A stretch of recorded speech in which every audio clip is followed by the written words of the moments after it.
మురళి గారు మీరు చెప్పండి. ఇప్పుడు ఇవి ఇందాక తిలక్ గారు మాట్లాడారు, ఈ మంత్రుల మీద వస్తున్న ఆరోపణలు, మంత్రుల పిఏల మీద వస్తున్న ఆరోపణలు, వీటితోటి అసలు ఆయన చెబుతున్నారు అసలు పెద్ద పెద్ద వాళ్ళ దగ్గరేమో వాళ్ళ గురించి రాయకుండా ఈ కహానీలు రాస్తున్నారని చెప్పి, అలాగే లోకేష్ మీద ఆంధ్రజ్యోతి రాసిందంటే తెలుగుదేశం వైఖరే కదా, చంద్రబాబు వైఖరో లేకపోతే ఇంకోళ్ళు, లోకేష్ని తగ్గించడమా పెంచడమా లేకపోతే అర్జెంటుగా ఆయనకి పదవి ఇవ్వాలని వస్తున్న ఒత్తిడిని కుటుంబ పరంగా కానీ ఇతరత్ర దాన్ని తగ్గించడం కోసం రాధాకృష్ణ గారు చేసిన ప్రయత్నమా ఏమిటి, మీరేమనుకుంటున్నారు? ఈ మంత్రుల వ్యవహారం వీటి మీద మాట్లాడండి సార్. నమస్కారం. నమస్కారం మీకు ప్యానెల్లో ఉన్న పెద్దలకి నేను సిపిఎం పార్టీ తరఫున ముందుగా నమస్కారం తెలియజేస్తున్నాను. వాస్తవంగా మీరు అన్నట్టుగా మీడియాలో ఒక విపరీతమైనటువంటి ధోరణులు ఈ కాలంలో పెరిగిపోయినాయి. ఏది చర్చ చేయాలనో, దేని చుట్టూ చర్చ జరపాలనో వాటిని వదిలేసి అసలు ప్రజలకు సంబంధం లేని విషయాలు, ప్రజోపయోగం కాని విషయాల్ని ప్రదానం చేస్తూ చేయడం అనేది ఒక ధోరణిగా వచ్చేస్తా ఉంది. ఇది ఏమాత్రం సమర్థనీయం కాదు. నిన్న ఒక మంత్రి గురించి రాశారు, నిన్న మొన్న. ఆ మంత్రి గారు ఎవరనేది రోజు చర్చ జరుగుతున్న సోషల్ మీడియాలో చాలా పెద్ద ఎత్తున చర్చ జరుగుతూ ఉంది. ప్రభుత్వం ప్రకటన చేసి ఉండాల్సింది. అట్లాంటి మంత్రులు ఎవరు లేరు మా దగ్గర, చాలా గొప్ప మంత్రులే మా వాళ్ళందరూ అన్నా చేసి ఉండాలా. లేదు, తెలంగాణ ప్రభుత్వం అట్లాంటి నోటే మాకు పంపించలేదు, లేదా పంపించింది, ఏదో ఒక విషయాన్ని ప్రజలకు సమాధానం చెప్పుండాలి. నిన్న అన్ని సోషల్ మీడియాల్లో అన్ని గ్రూపుల్లో పెద్ద చర్చ ఏంటంటే అనగాని సత్యప్రసాద్ అనే మంత్రి ఈ రకమైనటువంటి దందాలకు పాల్పడుతున్నాడని అందరూ మాట్లాడుతున్నారు. ఇప్పుడు సాధారణ జనం కూడా మాట్లాడుకుంటున్నటువంటి విషయాల్ని ప్రభుత్వం పట్టించుకోకుండా, దాని మీద ప్రకటన చేయకుండా ఉండడం అనేది దీని వెనక ఏముంది? దీని ప్రయోజనం నిజంగానే ఆ మంత్రి పక్కదారి బట్టి వ్యవహరిస్తున్నాడా, లేదనంటే ఇంకేదన్నా వేరే కారణాలు ఉన్నాయనే విషయాన్ని ప్రభుత్వం ప్రకటన చేసి ఉండాల్సింది. ముఖ్యమంత్రి మాట్లాడాలా, లేదు ఉప ముఖ్యమంత్రి మాట్లాడాలా, లేదు లోకేష్, ఆయన తెలుగుదేశంలో ప్రధానమైనటువంటి బాధ్యతల్లో ఉన్నటువంటి నాయకుడు కాబట్టి లోకేష్ గారు ఎవరో ఒకరు మాట్లాడి దీని మీద సమాధానం చెప్పుకున్నారు. సమాధానం చెప్పలేదు. కానీ కొన్ని వండి చేస్తున్నటువంటి కథనాలు, వండి వారుస్తున్నటువంటి కథనాలు వాళ్ళ యొక్క స్వప్రయోజనాలు లేదంటే వాళ్ళ రాజకీయ ప్రయోజనాలకు అనుగుణంగా ఉన్నటువంటి ఒక ధోరణి విపరీతంగా వచ్చేస్తా ఉంది. దురదృష్టం ఏంటంటే మంత్రివర్గ తీర్మానాల మీద ఒక్క చర్చ లేదు. ప్రధాన పత్రికలన్నిటిలో కూడా నేను చూస్తే అవి చాలా ప్రజా వ్యతిరేకమైనటువంటి నిర్ణయాలన్నీ చేస్తున్నారు. 5 లక్షల ఎకరాల భూముల్ని రిలయన్స్ వాళ్ళకి కేటాయిస్తామని చెప్పి కంప్రెస్డ్ బయోగ్యాస్ ప్లాంట్లు ఏర్పాటు చేస్తే ఎక్కడ ఎంత భూమి కావాలంటే, ఏ ప్రాంతంలో కావాలన్నా, ఏ ప్రాంతంలో ఆ ప్రాంతంలో ఎంత భూమి కావాలన్నా చూడండి. ఏ రకమైనటువంటి మంత్రివర్గం ఇట్లాంటి తీర్మానం ఎప్పుడైనా మీరు సీనియర్ జర్నలిస్ట్ గా అవసరాన్ని బట్టి కదా కేటాయించాల్సింది. లేదు, నా దృష్టికి కూడా రాలేదు, నేను కూడా క్షమాపణ కోరాల్సిందే.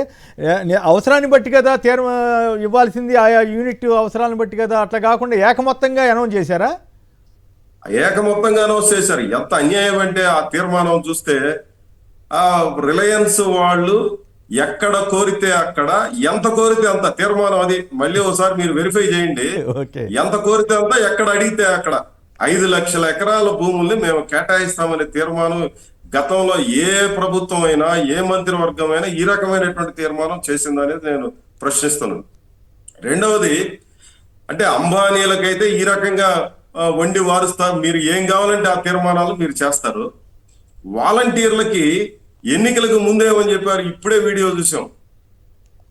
స్వయంగా చంద్రబాబు నాయుడు గారే ఉగాది రోజున మీకు తీపి కబురు అంటే మీరు ఆ ప్రస్తావన తెచ్చారు కాబట్టి చెబుతున్నాను. ఒక్క నిమిషం మురళి గారు. వాలంటీర్లను కొనసాగించలేము, ఐటీ విద్యాశాఖ మంత్రి లోకేష్ స్పష్టీకరణ. వాళ్ళని విధుల్లో తీసుకుంటే న్యాయపరమైన చర్యలు తీసుకుంటారంట. పుట్టని బిడ్డకు పేరెలా పెడతామంటూ పునరుద్ఘాటన అంట.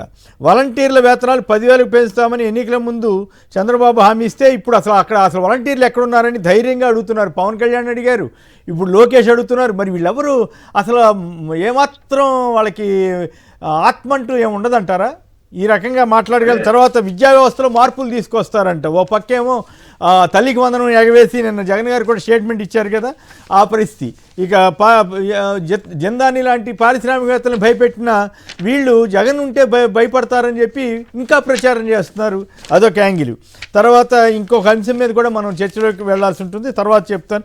గేమ్ చేంజర్ ప్రీలీజ్కి వెళ్ళి వస్తూ ఇద్దరు దుర్మరణం. మరి ఇప్పుడు అల్లు అర్జున్ గారికి వెళ్ళినప్పుడు అక్కడ ఒకళ్ళు చనిపోతే ఇంకేముంది, మానవత్వం లేదన్న పవన్ కళ్యాణ్ గారు ఇప్పుడు మానవత్వంతో ఎందుకు వ్యవహరించలేదని చాలామంది ప్రశ్నిస్తున్నారు.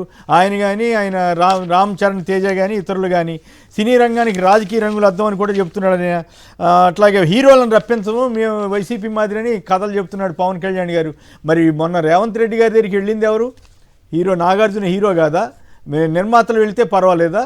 నాగార్జున మురళీమోహన్ వీళ్ళెవరు హీరోలు కాదా పవన్ కళ్యాణ్ దృష్టిలో? మరి అక్కడికి వెళితే రేవంత్ రెడ్డి గారు చాలా గొప్పగా చేశాడని చెప్పారు. ఇప్పుడు అక్కడేమో ఏపీలో పెంచారు, ఇక్కడ పెంచలేదు. ఇక్కడ కూడా పైరవీ చేసుకోవడం కోసమే కదా పవన్ కళ్యాణ్ గారు చేస్తున్న ప్రయత్నం. దాని మీద కూడా చర్చలోకి వెళదాం. ముందుగా మీరు మాట్లాడుతున్న దాని మీద కంటిన్యూ చేయండి. వాలంటీర్లు ప్లస్ ఈ అవినీతి. మొన్ననే వ్యవసాయ శాఖ మంత్రి అచ్చెన్నాయుడు గారి మీద కూడా ఇట్లాంటి కథనం ఒకటి వేశారు. హోంమంత్రి పిఏ మీద ఒక కథనం వేశారు. సో వీటన్నిటి మీద అసలు ఈ ప్రభుత్వం ఏ రకంగా ఉంది? మీరు చెప్పినట్టు ఎవడికి రిలయన్స్ వాడికి కావలసినట్టుగా 5 లక్షల ఎకరాలు ఇస్తాము అన్నట్లుగా ఎక్కడ కోరితే అక్కడ అంటున్నారు. అసలు ఈ ప్రభుత్వం ఎటువైపు వెళ్తోంది మురళీ గారు? అదే కరెక్ట్ సార్. నేను చెప్పిన సారాంశం మళ్ళా ఇంకొక అదనంగా వాళ్ళు చేసినటువంటి ఆ తీర్మానంలో సారాంశం ఏంటంటే 45 రోజుల్లో వివరాలు చెబితే అడ్వాన్స్ పొజిషన్ ఇచ్చేస్తాం. ఇది కూడా ఒక తీర్మానం. 2014-2019 హయాంలో పరిపాలన సమయంలో చంద్రబాబు నాయుడు గారు లక్షల ఎకరాల భూముల్ని సేకరించారు. వేల ఎకరాలకు లక్షల ఎకరాల భూముల్ని పెద్ద పెద్ద కంపెనీలకు కట్టబెట్టారు. వాటిల్లో ఎక్కడెక్కడ ఎన్ని పరిశ్రమలు వచ్చాయో శ్వేతపత్రం ప్రకటించమనండి. చంద్రబాబు నాయుడు గారు మాట్లాడితే శ్వేతపత్రాలు ప్రకటిస్తున్నారు కదా, రోజుకొక శ్వేతపత్రం, రోజుకొక అవినీతి, అక్రమాలు, అన్యాయాలు, అధర్మాలు అని చెప్పి చాలా విషయాల మీద ఆయన మాట్లాడినారు. ఇప్పుడు ఎంత భూములు సేకరించారు, ఆ భూముల్లో ఎన్ని పరిశ్రమలు వచ్చాయి, ఎక్కడ ఎంతమందికి ఉపాధి కల్పించారో మొత్తం జిల్లాల వారీగా లేదా నియోజకవర్గాల వారీగా ప్రకటన చేయమండి. అంతా మళ్ళీ జిమ్ముక్కులే.